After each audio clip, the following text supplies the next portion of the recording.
You guys see that tension right here? Now for me to get rid of that,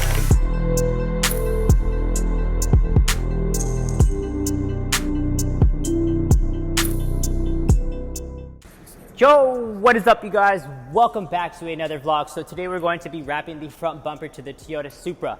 Before we get into anything, I did happen to have to sand the corners right here where the mouth actually is. So I did contact the owner just to go ahead and notify him, let him know exactly what I was doing. They actually ended up putting a bunch of overspray over here. You guys can see it's not even painted. So this is where the fog light is. And then they actually ended up painting with the fog light on. So it was just a crappy job. But anyways, we're going to go ahead and make it look 10 times better. But as I said, I went ahead and sanded this, so I did get the clips of that, so I'll go ahead and put that right here for you guys. Alright guys, so basically all I really want to do is blend in where all the hard edges are, just because right now I'm able to put my nail underneath there and actually pick up the paint. I want to do this the correct way, so I'm just going to take my time, pretty much blend everything in, and then from there we'll go ahead and move on to the other side. Alright guys, so now that you guys are all caught up to date with everything that's going on with the bumper, we're going to go ahead and do our inlays. So we're going to have our inlays right here where the fog light goes. We'll have an inlay where the mouth is, and again, we'll have another inlay where the fog light goes over here on this side.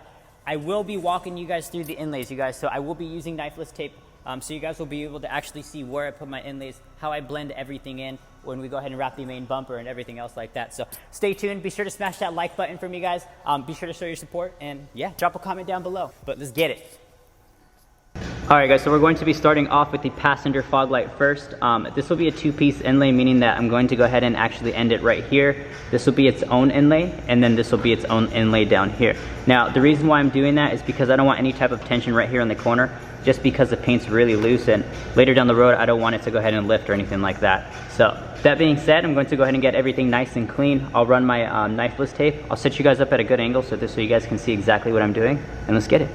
Alright guys, so I'm just going to go ahead and give it a final wipe down with some alcohol really quickly, just to make sure that the knifeless tape and when I lay the vinyl, everything will stick.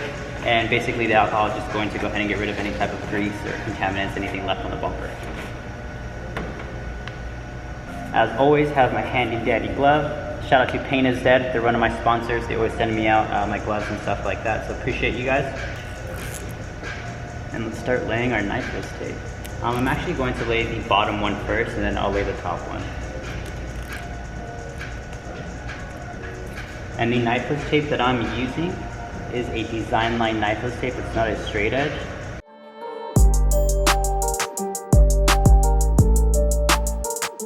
So now once this inlay is actually finished and we have the main piece over, I'll be slicing the vinyl down here, making a slice right here, and then that'll go ahead and allow me to go ahead and get this wrapped all in one shot with the main piece.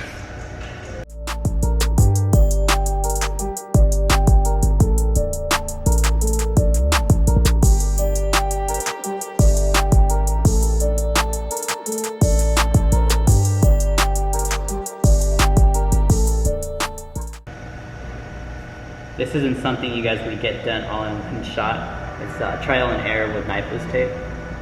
You always want to make sure that it's straight, not bent or curved or anything like that. And that looks a lot better to me. Because when we're standing from up here and we're looking down, you wouldn't see the seam that's right here. That's what we want.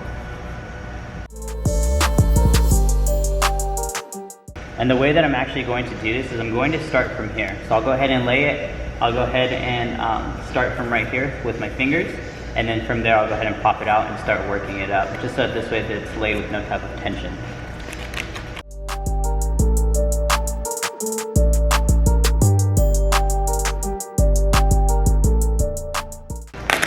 And I do have to make a relief cut in here, so I'll make it right down here. That'll go ahead and free this up, and you guys can see it kind of flapped out.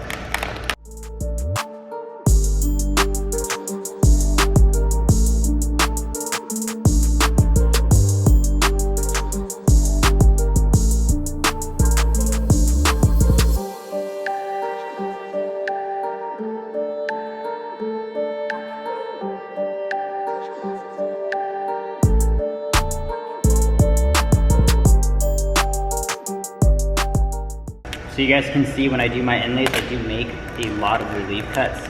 Now relief cuts are very tricky because it's very easy to ruin it. So you always want to pay attention with where you're cutting.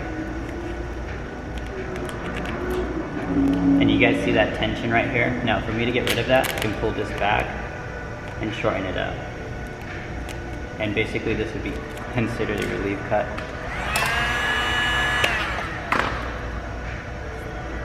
See how much better that laid.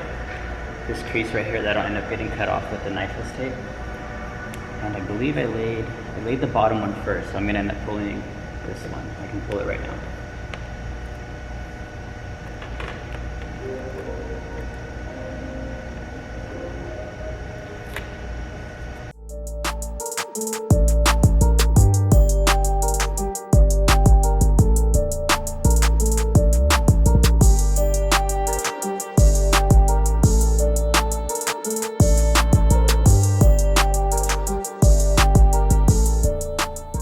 Alright guys, so now that we have our top inlay finished, I'm going to go ahead and get my knifeless and I'm going to go do the bottom inlay. So I'll go ahead and give you guys a different angle and let's get it.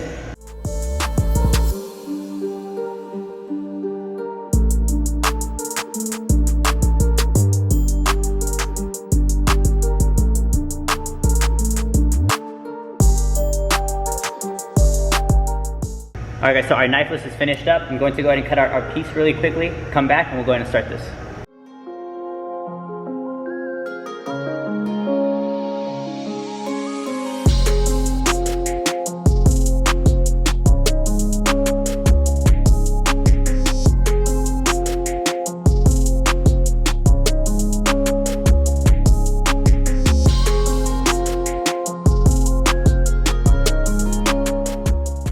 Now if you guys pay attention to what I'm doing right here, I'm actually lifting it up and I'm feeding everything in. So for me to go ahead and feed this in a little bit better, I need to go ahead and make a relief cut right here so you guys can see that it's getting tension.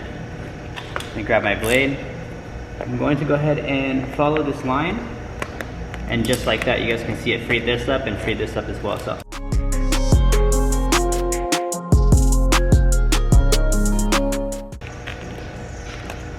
all of this can get cut off. So now that I did that, I'm going to go ahead and lift it back up and we're just going to go ahead and work this all the way up.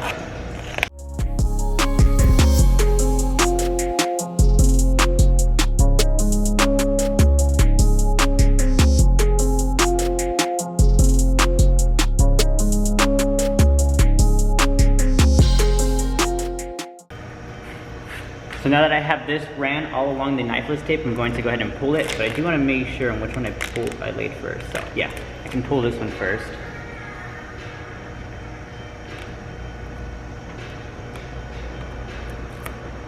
Oh, damn it, I pulled the wrong one, shit.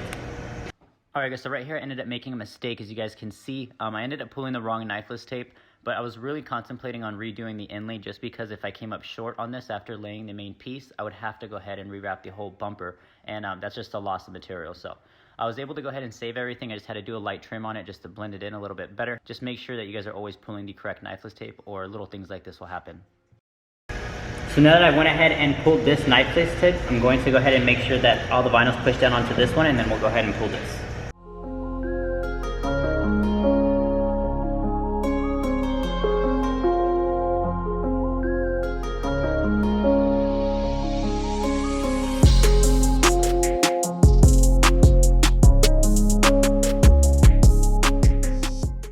And you guys always want to double check just to make sure that one of the pieces from the knifeless tape, because it splits in half, then it gets stuck underneath there. You're actually able to see the line, which is why I double checked right now. But always check.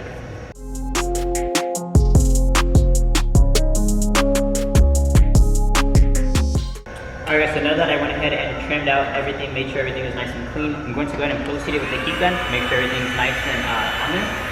And then from there, we'll go ahead and move up to the mouth of the bumper.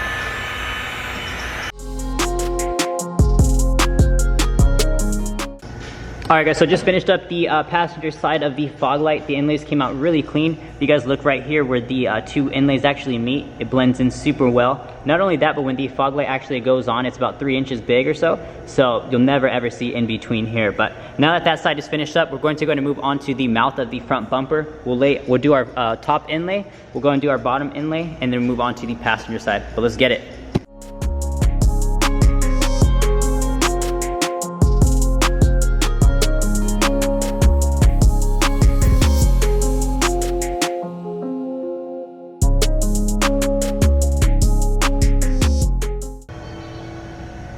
Alright guys, so just laid my knifeless tape. The reason why I broke it off right here was for the same reason why I did it where the fog light was, and it was because where the paint is, it's super loose. I just want to go ahead and ensure that there's no type of tension here. Just because there's nothing that sits back here to hold the vinyl in, I have to make sure that it's not going to bubble up within here. So I'll end up laying my top inlay first. From there we'll go ahead and lay our bottom, and yeah.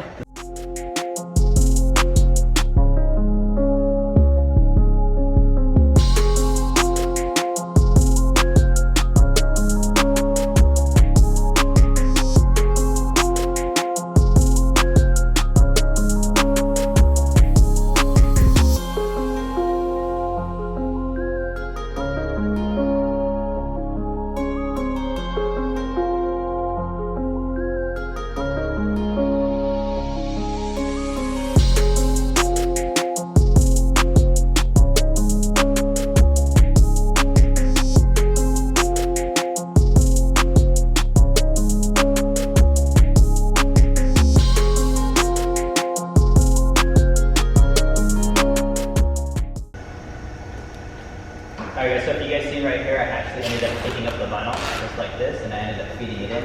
Just so that this way there's no type of tension within right here, because you definitely don't want to bubble right here. So always make sure you guys can, always make sure you guys feed in as much vinyl as you can without the stretch.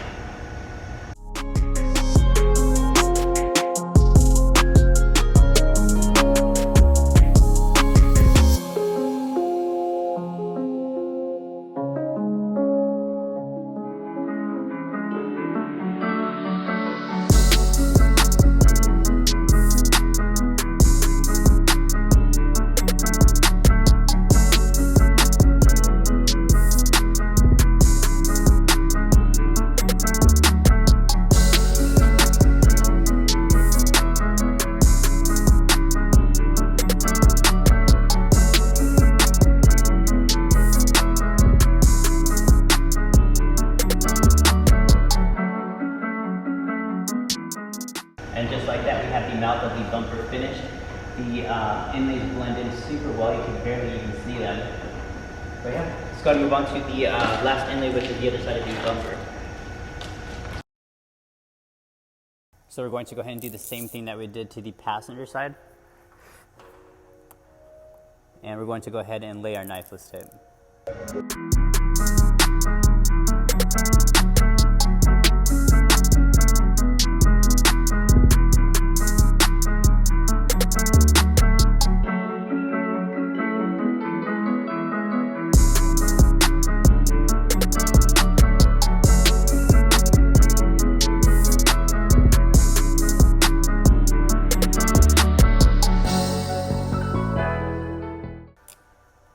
Now you guys always want to double check to make sure on which knifeless tape goes first, because if you guys pull the wrong one, you guys can always mess up the inlay.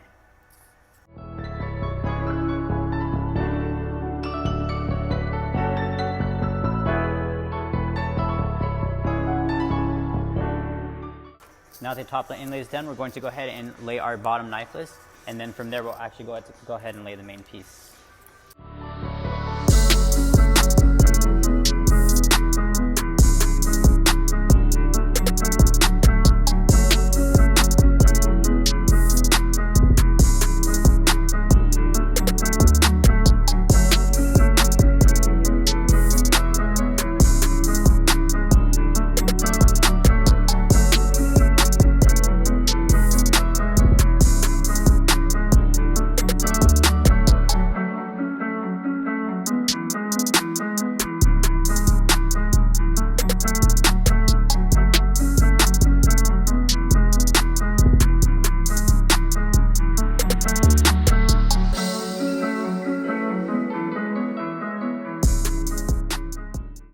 Alright guys, so all the inlays on the front bumper is finished. So what I'm going to do next is I'm going to go ahead and run my knifeless tape along all of the inlays, just so that this way when we lay our main piece, I'm not actually cutting exactly on the inlay. So I have to go ahead and put knifeless tape right here. Same thing all around the mouth of the bumper, and again on the driver's side fog light. So.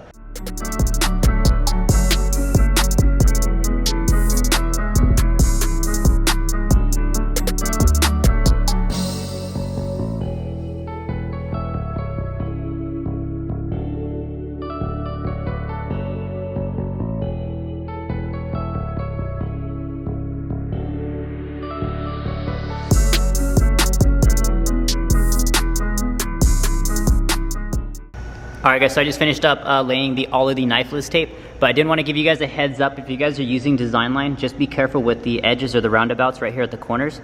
So if you look right here, it's actually lifting, so you always want to be careful. So right before you lay the main piece, you always just want to make sure go over all the corners and make sure everything's nice and pushed down.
Alright, so I just finished up the front bumper to the Supra. Everything came out super good. Before I get out of here, I'll go ahead and get some final videos for you guys. But as far as that, I'm going to go ahead and end the vlog right here. I really hope you guys enjoyed it. Be sure to smash that thumbs up for me, and I'll see you guys in the next one. Peace.